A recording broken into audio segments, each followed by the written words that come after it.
Hey there, Andrew here. I love to be entertained, but I have no patience. So I give every new show I watch only one episode to hook me. Welcome to Debut Review. X-Men 97. There's been a lot of these. I'm honestly a little hesitant to watch this. I was in middle school and early high school when the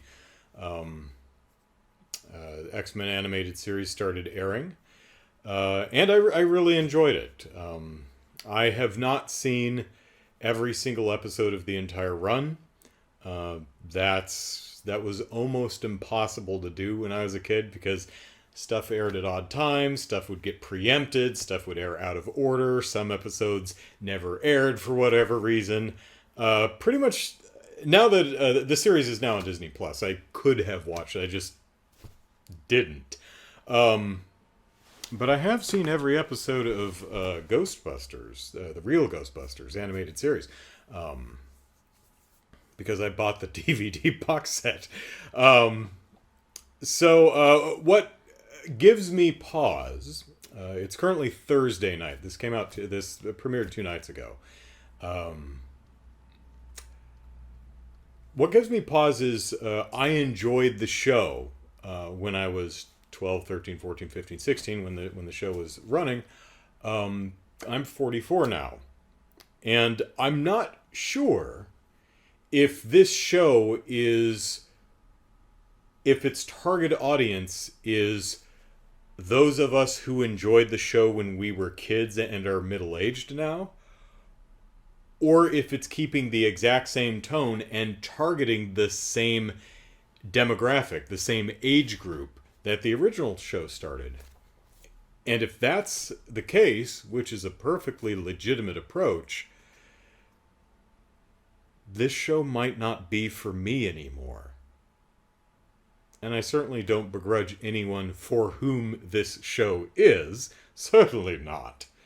But I'll admit, if I watch this and I come away going, well, 12, 13-year-old me would have loved it, but 44-year-old me is kind of outgrown it, that'll make me a bit sad. And I don't like being sad. Alright, so X-Men 97. A band of mutants use their uncanny gifts to protect a world that hates and fears them. Let's see if the first episode here actually... Oh, yes, it does. Okay, so that's the overall show description. We're going to watch episode 1, which is 33 minutes. To me, my X-Men! Cyclops races to find the source of new anti-mutant technology. Again? So do we have anti-mutant ray gun? Do we have a ray gun or something? Or, a gun that shoots syringes full of juice that suppress the X gene? I know they've done that in the comics several times. Did they never get around to doing that in the original run of this show? They did. That's the plot of the third movie, right? Last Stand. I'm pretty sure that's what they do. Okay, perfectly fine. Ooh, got a picture of a Magneto without his helmet. He's got some long, luscious locks going on there, and looks kind of goofy, at least in that screenshot. But all right. I think the important question is there a porn parody of the X-Men? And if so, is it called the Triple X-Men? It's gotta be, right? It's gotta be. Alright, so what am I looking forward what do I want from X-Men 97? The theme song. Do-loo-loo-doo-doo, do-loo-loo-doo-doo, do-loo-loo-doo-doo, do-do-do-do. Yep, keep the theme song, and I'm pretty happy. Change whatever else, I don't care. Just keep the theme song. Yeah. Music guy, what do you want? All right, let's check it out. I would describe this show as An action soap opera with the subtlety of a brick to the face. So it's X-Men. That is definitely X-Men. That's very X-Men. So yeah, it's exactly what it should be. Now, my one requirement, my one ask was keep the theme song. Did they keep the theme song? They did more than keep the theme song. Yeah, they did. They didn't just keep the theme song. They kept the intro. It's a little different. It's kind of a remake of the intro. It's a little different, but the most of the shots are pretty much one for one. They've expanded the cast a little bit. Like we've got new title cards for Morph and Bishop, but and some of this, like in the original intro, intro's done in a little bit different order. Like the scene where Rogue chucks a sentinel over her head. That's there, but it's been restaged. Same idea. She's chucking a sentinel over her head, but it's framed differently and choreographed a little bit differently, done with a little bit more verve and panache. So they've basically taken the intro and reanimated it, and it looks great. The whole show is actually... It looks like this has a budget. It's pretty nice looking. Yeah, the characters are... the character models are a little bit different. They're not different. They've been refined, let's say. And the characters are... oh man, a lot more consistently on model throughout the episode than they ever were in the original show. So that was a lot of fun watching this essentially remake of the intro. The theme song is the same. It's definitely been re-recorded. The instrumentation is a little bit different. There are a couple flourishes and variations that aren't in the original. I'd have to go back and look at them side by side, but I think this intro is slightly longer, so I think that's what I'm hearing is just some bits being extended here and there. So that puts me in the mood. That kicks me right in the nostalgia. I like that. So Charles Xavier's dead. The latest thing I remember from the original series is Charles Xavier was sick or dying or something, and what's her name, Shira or something, like took him to outer space somewhere, but apparently someone shot and killed his ass, so bummer. Not only is the intro and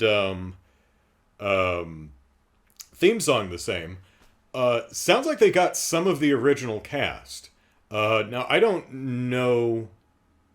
Yeah, I don't know any of the original cast, but some of the voice work here, Wolverine, Rogue, Beast, Storm.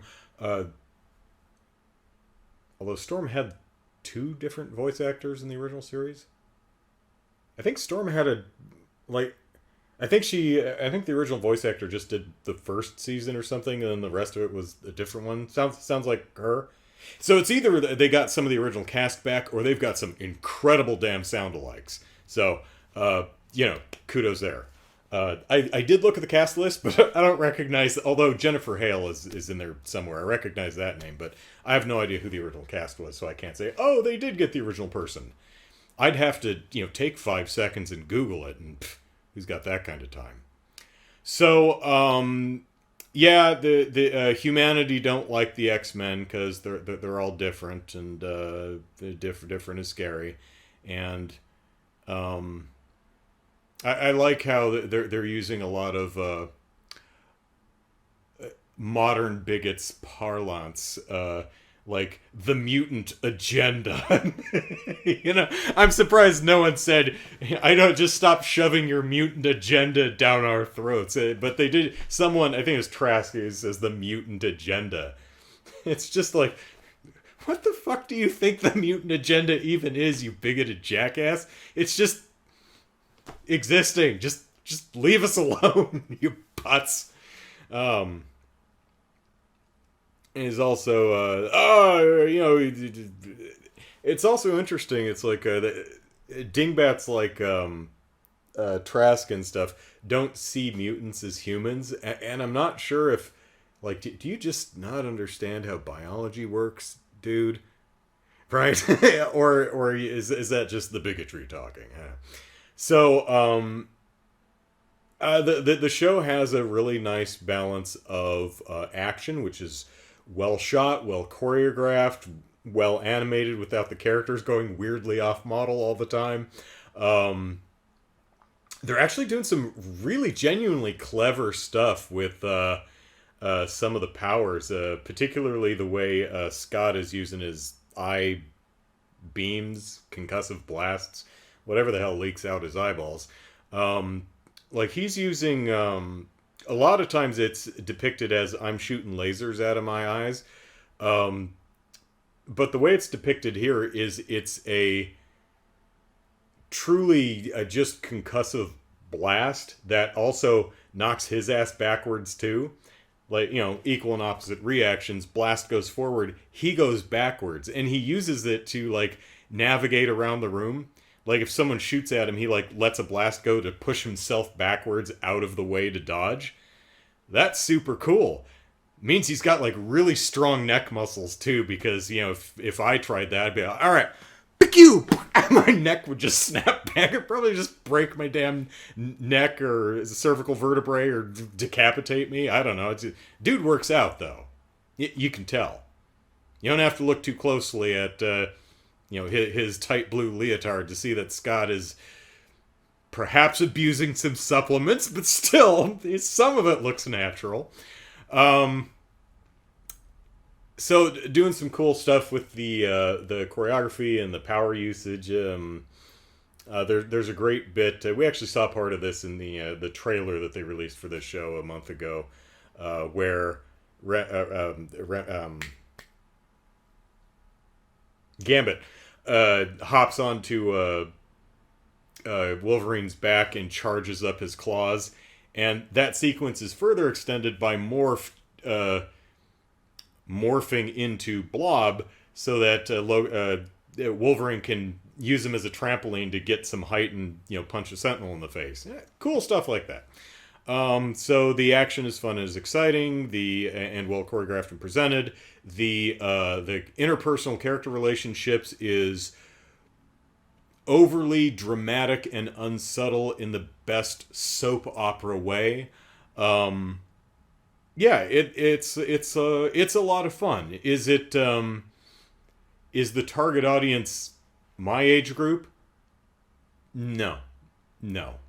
But I'm super immature, so I'll probably keep watching this. And it's got a fun twist at the end, where... Should I spoil it? Let's just say that Charlie, Chuck, Xavier, Professor X, he kicked the bucket. But someone unexpected shows up with his will and says, all this, the mansion... The Blackbird, it is called the Blackbird, right? The X-Men jet. The X-Men team, it's all mine. Chuck left everything to me. And they're like, we just actually crashed the Blackbird. It blew up. You don't have the Blackbird. It's like, oh, well, the house and the mansion and the school and the team, all mine. Which seems kind of sus, as the kids might say. 5 years ago. Probably don't say that anymore. Like, really? There was a will and testament and you had it? You think there'd be a legal process that this goes through, but that wouldn't be soap opera levels of dramatic, so it's fine, it works. Let's see. Anything else I wanted to talk about here? No.